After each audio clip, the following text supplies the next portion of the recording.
Aramutse neza, nitwa Benimana Emmanuel nk'ibisanzwe. Uyu munsi rero twaje kuri indi zina ryiza cyane. Izina ryitwa Leontine. Leontine, inkomoko y'izina Leontine rikomoka mu rurimi rw'ikigereki n'ikilatini. Rituruka ku ijambo Leo, bisobanura intare. Leontine bivuga ufite imbaraga nk'intare, intwari cyangwa umuntu w'intangarugero. Uwo nta wundi ni Leontine, intare, umuntu ufite imbaraga, umuntu w'intangarugero. Nibwo busobanuro bw'izina Leontine. Ifitanye isano n'ubutwari, kwihagararaho n'ubuyobozi. Hari ibintu rero byinshi biranga abantu bitwa ba Leontine. Abantu bitwa ba Leontine bakunze kurangwa n'ibi bikurikira. Harimo ikintu cya mbere cyitwa ubutwari n'imbaraga z'umutima. Bakunda kugira umutima wo gufasha abandi.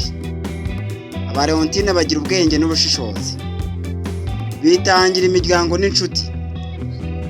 Kandi bagira icyizere n'ubuyobozi. Izina Leontine rikoreshwa cyane mu bihugu bikoresha igifaransa, harimo n'u Rwanda.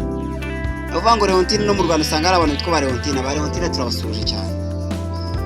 Rikunda guhabwa abakobwa, rikagaragaza icyubahiro n'imbaraga. Abantu bitwa ba Leontine rigaragaza icyubahiro n'imbaraga.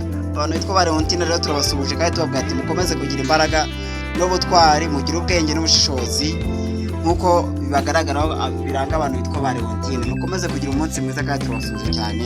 Ciao.